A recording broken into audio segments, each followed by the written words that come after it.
We're here in Denver, Colorado for what should be another exciting game. There'll be plenty of long sleeves and hand warmers in abundance tonight as the Dolphins match up against the Broncos. We're here for another great game. Welcome to the action. I'm Al Michaels, my partner, John Madden. Now here's one of the better quarterbacks in the league. And the great thing about him is that he always gets the job done. Maybe it's selling a play pass or throwing a block on a reverse. He's always out there doing the little things to help his team to victory. Rod Smith will be his go-to guy once again, and for obvious reasons. He's one of the better route runners and always seems to make the catch in traffic. Stopping this combo hasn't been easy for many defenses, so we'll have to see what type of coverages they go with to prevent these two from doing a lot of damage. Look at those guys down there. They can't even sit still. Heck, watching from up here almost makes me want to go down there and join in. Hello, what's up and what's happening? Welcome to your retro game of the day, Madden 2005. I'm representing those Miami Dolphins, and we're taking on the Denver Broncos. Now, this is just a random game, so I figured I'd just throw it up. Why not have some fun with it? Again, I'm representing the Dolphins. Why I'm representing the Dolphins? Because I like me some Ricky Williams. Run, Ricky, run. But somebody and I were talking about, and he might have just been playing, and I don't take myself too seriously, so don't take this video too seriously. But he was just talking about, we were talking quarterbacks. I had made a comment that I believe that Peyton Manning was better than Tom Brady. Just over their entire careers, I feel like Peyton Manning has been a more consistent quarterback, has been a better quarterback. Now, of course, Tom Brady has won Super Bowls, and that's what we care about, right? We don't really care about stats, yada, yada, yada. We care about Super Bowls. But if that was 100% true, then wouldn't Terry Bradshaw be on the top of everybody's list for top quarterbacks of all time? He has 4 rings, right? Nobody talks about Terry Bradshaw. Why? He didn't have the stats. So don't sit here and act like stats don't matter. So hang on one second as we get into the gameplay. Look at the emotion. He's like, yeah, bruh, let's go. We ready. We about to take this thing, go downfield after he makes this field goal. But it's on all Madden. Ain't played in a while. And we saw what happened. We missed a field goal. I think I missed a field goal in every single throwback game I play, whether it's 2K, Madden, whatever. And then Garrison Hurst, one of my favorite players of all time, is going to take it to the crib. But anyways, like, if stats didn't matter, then Terry Bradshaw would be on the top of everybody's list. A guy like Trent Dilfer would never got cut after he won the Super Bowl. Gotta think about that. Trent Dilfer won the Super Bowl, and yes, it was the Ray Lewis-led defense that really won the Super Bowl, but he was the quarterback of the team. Gotta give him some credit. He actually played well in that Super Bowl versus the Giants. Gotta give him some credit, and they cut him. So you can't sit here and say that winning is everything, because if winning was everything, then Tim Tebow would still be in the league, right?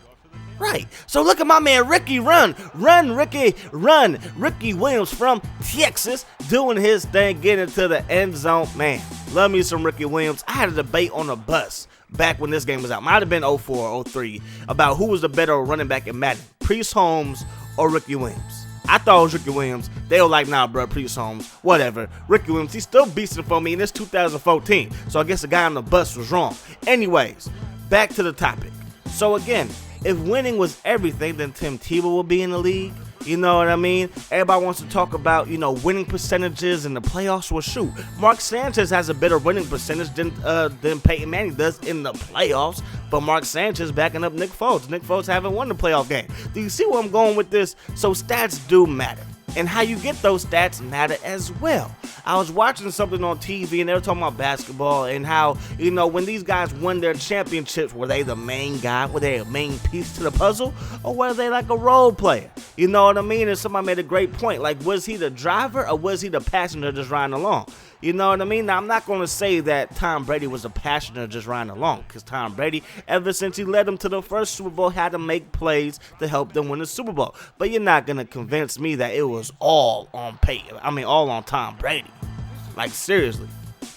To say that first Super Bowl win was all on him, I can't believe you. I can't believe it. I can't. You ain't going to sell me that, because that defense was beastly. Bill Belichick is a defensive mind. Ty Law was an all-pro. Lawyer Malloy was an all-pro. You still had Teddy Bruschi, who was a Pro Bowl caliber inside linebacker. You had Willie McGinnis, who at the time was one of the better pass rushers in the game. So to say and say that he did it by himself, now on the offensive side of the ball, yeah, he didn't have the best talent.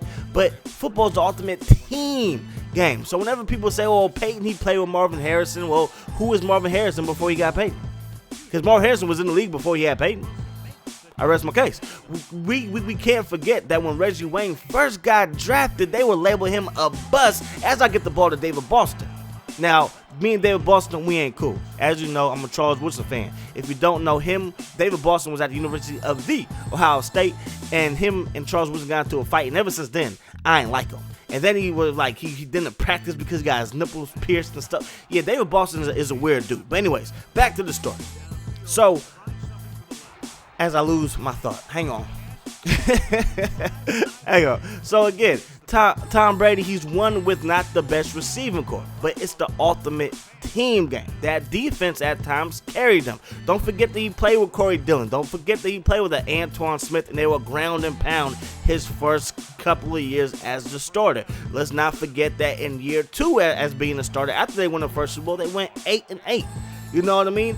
He's never passed for a lot of touchdowns until he had Wes Welker straight balling, until he had Randy Moss straight balling. He didn't really put up that many great numbers. And you have to remember, at that time when Tom Brady put up 50 touchdowns, he broke Peyton Manning's record of 49. And when Peyton Manning threw 49 touchdowns, he did it in less than, how could I say this? The last 3 games of the season, they benched Peyton Manning. So, essentially, he did it playing less than 6 quarters than Tom Brady did. Because Tom Brady, if you remember, this was at the Spygate. So, Bill Belichick and New England Patriots, they were on a rampage to just go through the NFL. So, he was chucking the ball up. I remember the game in the snow versus the Titans. They just kept throwing the ball. They did not care. They was going to throw the ball. It was 59-0. Same thing with the Redskins. They did not care. They just kept throwing the ball. When Tony Dungy and the Colts, they were a little bit more modest. Now Peyton got to come out. We're going to save you for the playoffs, yada, yada, yada. Now, again, I'm not trying to say that Tom Brady is a bad quarterback, because he is not. He's one of the best quarterbacks of all time. But when you are comparing the best, you have to compare every little thing. So when it comes to getting it done on the field, in the regular season, Peyton Manning is the greatest quarterback of all time, in my opinion. Playoffs, he has a hard time winning the playoffs. Is that his fault? Is that his fault? Now, he is Peyton Manning, so he demands some things a lot of the times. Sometimes I feel like they have put too much pressure on Peyton Manning in the past. The same thing happened with John Elway. When John Elway was losing Super Bowls, it was all on John Elway. It was all on John Elway.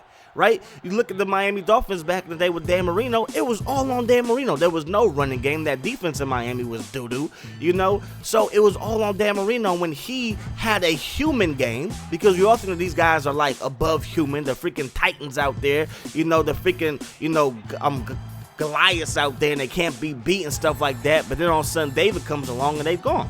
At the end of the day, these guys need some help. I mean, Joe Montana. I will praise Joe Montana up and down. He is the best quarterback in my opinion, but I can't lie and say that he didn't have a great receiving corps. He played with arguably the best football player ever in Jerry Rice. He had a solid defense, you know what I mean? It was never just on Joe Montana's shoulders. I feel like with Peyton Manning, especially early in his career, it was all on him. Even now, when the Broncos struggle, usually it's because everything is on Peyton Manning's shoulders, and that running game is inconsistent. You don't have a defense that can step up and make plays. So again, I love talking football. Just a little conversation. Let me know how y'all feel down in the comment section below. I love reading the comments, love responding to it. But that's gonna do it. That's my time. Hope you guys enjoyed the video. As always, I enjoy bringing it to you. Hope that the rest of your day is the best of your day. And I'm gonna see y'all later. Peace. Hot sauce.